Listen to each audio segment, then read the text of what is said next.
The vice president finally made her way down to the border after being named as the border security czar or chief by President Biden. It took her that long, nearly 100 days, to get down there. And then when she went, instead of going to the real hot spot in the Rio Grande Valley sector, she goes 500 miles away to the El Paso sector, and quite frankly, was a photo op. And then when asked if there had been progress made down there, she said, yes, there's been extreme progress made. And then after further questioning, we find out that that progress in her book, and I guess in all the Democrats' minds, is that facilitating the release of illegal immigrants into the United States. That's what they consider to be progress. And this is what's happening. Our border is wide open, and they have done away with all of the great provisions and policies of the Trump administration, who they worked so extremely hard.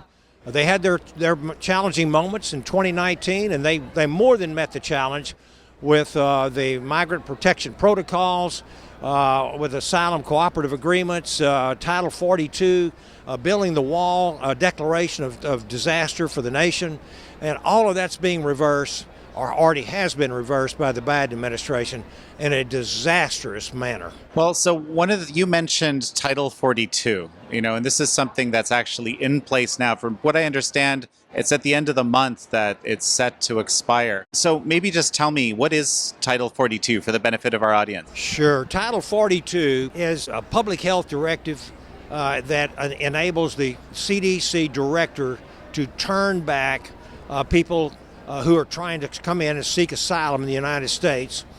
By the way, probably 8 out of 10, maybe even 9 out of 10 of these asylum seekers don't have credible fear, and they're ultimately turned down by immigration courts. But nevertheless, they're coming in seeking asylum.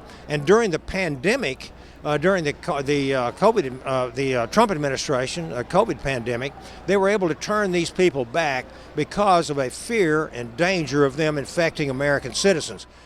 Quite reasonable, common sense, especially during the lockdown when people were having to wear masks, they were out of work. And many of the people that are coming in during this Biden administration, there is no question that many of them have been released COVID positive.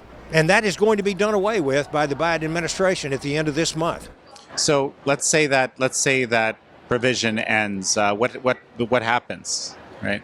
There goes the last great tool that our border authorities have of turning back the caravans, the hordes of people.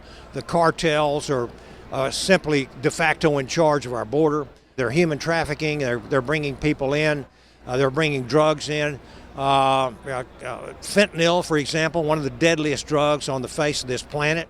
I'm a healthcare practitioner. I can tell you fentanyl is a substitute for heroin in many drug addicts, but it's so much more powerful, 100 times more potent. Just a small dose can kill you. And we've had, historically we've had probably 70,000 Americans a year dying of overdoses. And just the last year or two, we're up to 90,000 Americans a year dying of drug overdoses. And now the Biden administration, very, very foolishly, like they've done away with many others, they stopped the construction of the border wall, they've stopped the migrant protection protocols, done away with the declaration of disaster, of national emergency rather, and now they're going to do away with this final Title 42, which is a great tool in the toolkit for controlling our border. So you will have more people coming in, I think, which will result in more mayhem, bedlam, chaos, overloading our facilities, diversion tactics by the cartels to send more people in. They're not going to be sent back because Title 42 is going by the wayside, so they'll pull more Border Patrol agents off the line to take care of these people that are coming in, the family units, the UACs, the unaccompanied children, leaving gaps in the border. We have gates that were unfinished. Our Border Patrol is even having to pay the salaries and to station Border Patrol agents at these open gates rather than facilitating their completion of their construction so that they can at least close the gate. They're not able to do that. So more people will be coming in, fewer people will be sent back. that means you're going to have more drugs, more human trafficking, more bedlam, more chaos, and fewer Border Patrol agents that are manning the border on the right there on the front lines. They're going to be taking care of children, taking care of families, transporting illegals here and there. That's how that works. And for the record, what is your position in general on immigration? I am for immigration. It has to be legal. The United States of America is one of the most immigration-friendly nations on the face of this earth. My own daughter-in-law is an immigrant naturalized citizen. And if it's done right, we're all children and descendants of immigrants here in this country, unless you're a Native American, and I am no different. My ancestors came from various countries, Western and Eastern Europe, and quite frankly, we need to have immigrants coming into this country, but we have to do it in a way where you have a orderly, lawful system that cannot be just bedlam and chaos. Criminals that have come across the border have increased. The apprehension of criminal aliens has gone up over 1,000%.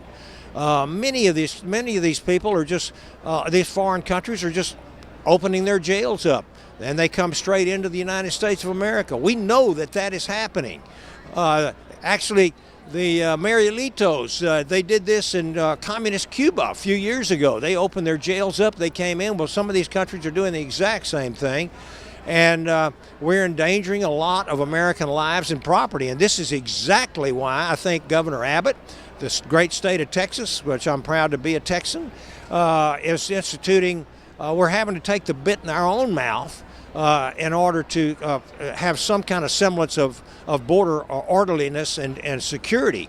And I really appreciate the governor doing this, because the Constitution provides, it's a provision in the Constitution, Article 4, Section 4, says that our federal government has got to protect us from invasion, from domestic violence.